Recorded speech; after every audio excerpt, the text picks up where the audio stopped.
बिस्मिल्लाहिर्रहमानिर्रहीम। अस्सलाम वालेकुम नाज़रीन मोहतरम। डॉक्टर अबू बकर आपकी खिदमत में हाज़िर है। इस वक्त मैं गुजरात के मशहूर व मारूफ़ गाँव हाजीवाला में मौजूद हूँ, जहाँ माज़ी की एक मारूफ़ इल्मी अदबी शख्सियत प्रोफेसर काज़ी फ़ज़ल हक मदफ़न हैं। उनके बारे में हम आज गुफ्तगू करेंगे और मेरे साथ मौजूद हैं प्रोफेसर शेख अब्दुल रशीद साहब। उनसे हम जानेंगे कि काज़ी फ़ज़ल हक जो हैं कैसी शख्सियत, किस कदर कद्दावर शख्सियत थे। अस्सलाम वालेकुम सर। वालेकुम अस्सलाम। सर, काज़ी फ़ज़ल हक साहब के बारे में आप हमारे नाज़रीन को बताइए। सबसे पहले तो आपका शुक्रिया कि आपकी वसातत से आज मैं उनके कदमों में बैठने का शर्फ़ हासिल कर रहा हूँ। काज़ी साहब बर्र-ए-सग़ीर के नामवर अदीब, नक़ात, मुहक़्क़िक़ और माहिर लिसानियात थे। अपने ज़माने में वो एक ख़ास शोहरत रखने वाले इलाकाई इल्मी ख़ानवादे काज़ी मोहम्मद-दीन के घर जो है वो 1887 में पैदा हुए। उनका ख़ानदान जो है उसमें भी शेर व अदब की जो नशस्तें हैं वो बर्पा होती थीं। उसी की हासिल से उनकी तरबियत हुई। उन्होंने इब्तदाई तालीम इर्द गिर्द के छोटे छोटे मदरसों से, मीरा चक से, फामड़ा से, दुधराज से, ढोडा से, इर्द गिर्द के इल्मी हलकों से हासिल की। और फिर एक उस्ताद के मशवरे पर वो मैट्रिक करने के बाद लाहौर चले गए। वहाँ से इस्लामिया कॉलेज से उन्होंने ग्रेजुएशन की, पंजाब यूनिवर्सिटी से BA किया और बाद अज़ां MA अरबी का इम्तहान पास किया। वो एक जहादीदा शख्सियत थे। इल्म व अदब से दिलचस्पी और लिसानियात के साथ शगफ़ जो है उनकी घुट्टी में शामिल था। तो उन्होंने तहकीक को अपना ओढ़ना बछोना बनाया। 1913 में उन्होंने PESC यानी प्रोविंशियल एजुकेशनल सर्विसेज का इम्तहान जो है पास किया और उनकी पहली अपॉइंटमेंट जो है वो राजशाही कॉलेज बंगाल में हुई।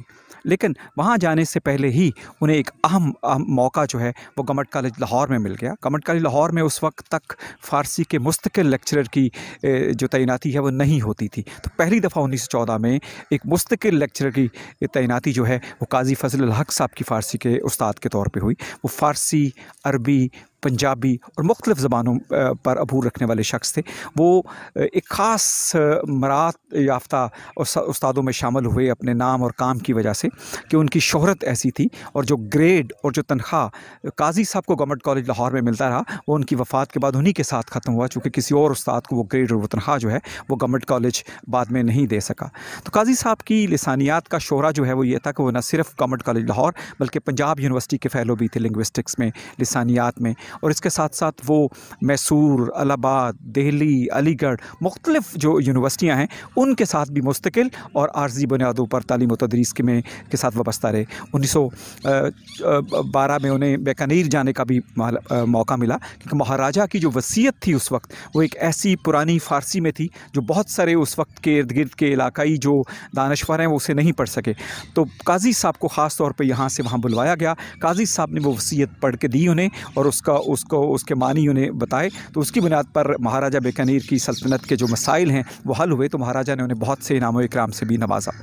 फ़ारसी के उस्ताद की हैसियत से वो वहाँ पे सदर शोबा भी रहे।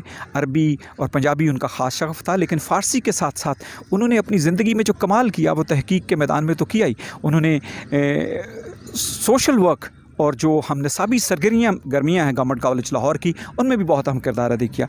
ये सेंट जोसेफ जो पंजाब की एम्बुलेंस सर्विस थी उसके सरपरस्त और अहदेदार भी रहे थे। इसी बुनियाद पर जब फलाई काम का सिलसिला शुरू हुआ गवर्नमेंट कॉलेज लाहौर में और वहाँ पे एम्बुलेंस क्लब बना तो उसके भी ताहयात सदर के तौर पर रही। अंजुमन हमायत इस्लाम के साथ भी वाबस्ता रहे। तो मुख्तलिफ़ हमाजहत जो क्वालिटीज़ हैं वो काज़ी साहब की वो अपने साथ वाबस्ता रही थी। और काज़ी साहब ने अपने ज़माने में बहुत सी तसानीफ़ जो हैं वो भी लिखी। वो हिस्टोरिकल सोसाइटी के मेंबर भी रहे, वो रॉयल एशियाटिक सोसाइटी बंगाल के मेंबर भी रहे। उन्हें 1933 में खान साहब का लक़ब भी हुकूमत हिंदुस्तान की तरफ से जो है वो दिया गया उनकी खिदमात के एतराफ़ में। तो काज़ी साहब एक बड़े ही बरगज़ीदा, बड़े ही कह लें कि मोतदिल मजाज और इंसानियत दोस्त, रोशन ख़याल लेकिन अदब परवर इंसान थे। और उन्होंने उस वक्त में जो हिस्टोरिकल सोसाइटी में शिरकत शुरू की तो वहाँ पर जो है वो तरगीब हासिल करके चटियाँ दीवार जो है उसको भी इकट्ठा किया। पंजाबी की जो रस्मुल ख़त है वो शाहमुखी में लिखने का वो काज़ी साहब ने पंजाब में शुरू करवाया। काज़ी साहब से पहले गवर्नमेंट कॉलेज लाहौर और उसके दूसरे शोबों में भी पंजाबी गुरमुखी ज़बान में लिखा जाती थी। इन्होंने फ़ारसी रस्मुल ख़त और उर्दू रस्मुल ख़त जो है उसको पंजाबी में लिखने की तरगीब दी। तो अपनी ज़ुबान से, अपने इलाकाई माशरत से, अपने कल्चर से उन्हें जो है बहुत शगफ़ हासिल था। तो एक ऐसी शख्सियत जिसने ख़ानदान की इल्मी मिरास को वुसअत और मिराज अता की, वो काजी साहब थे। और काजी साहब यकीनन फ़ज़ल याफ्ता लोगों में से थे और उन्होंने अपने वालिद दीन मोहम्मद और अपने बुज़ुर्ग जान मोहम्मद की जो अदबी विरासत है उसको आगे बढ़ाया। हमारे लिए ये खुशनसीबी की बात थी कि काजी साहब जब लाहौर में सेटल हुए तो हक स्ट्रीट नामी स्ट्रीट जहाँ ये रहते थे वो इनके नाम पर रखी गई, लेकिन इन्होंने अपनी वफ़ात से पहले ही वसीयत कर रखी थी कि जब मेरा इंतकाल हो तो मुझे बाप के कदमों में जो है दफन किया जाए। तो इनकी तदफीन हाजीवाला में उनके आबाई गाँव में हुई और यहीं पर उनकी कब्र है। और बहुत अरसे से ये कब्र जो है वो नागुफ्ताबे सूरत हाल में है। इनके बच्चों में काजी रजल हक साहब, काजी बजल हक साहब और उनके बेटे काजी रजल हक साहब ने बड़ा नाम कमाया पाकिस्तान में, पाकिस्तान के बाहर भी, लेकिन अफसोस है कि उनकी औलाद इस तरफ तवज्जो नहीं देती। और आज हम बड़े अरसे बाद एक दफ़ा फिर जब इस कब्र पे आए हैं तो इसकी नेम प्लेट्स टूटी फूटी हुई हैं, कब्रों की हालत खस्ता है। काजी दीन मोहम्मद साहब जो उनके वालिद हैं उनकी कब्र की हालत देखी है, और फिर काजी साहब की कब्र देखी है, उनके साथ काजी मोहम्मद हुसैन साहब जो उनके भाई हेड मास्टर थे उनकी कब्र देखी है। तो एक हद तक खुशी भी थी कि आज उनकी कब्र पर फातिहा पढ़ने का मौका मिला। कई बार पहले भी हाज़िरी का मौका मिला, लेकिन आज बड़े अरसे बाद दोबारा मौका मिला है तो खुशी हुई है।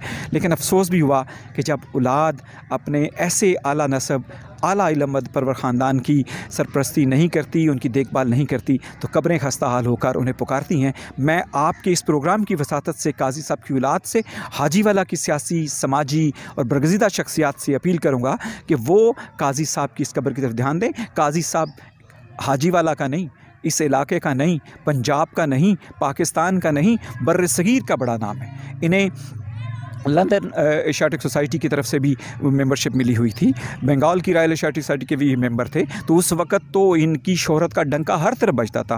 प्रोफेसर हॉर्विज़ जैसे लोग जो हैं वो इनके कदरदानों में शामिल थे, जिन्होंने लिसानियात में, अभी जर्मन प्रोफेसर के साथ इन्होंने अलीगढ़ में बहुत काम किया था, अलीगढ़ जाके।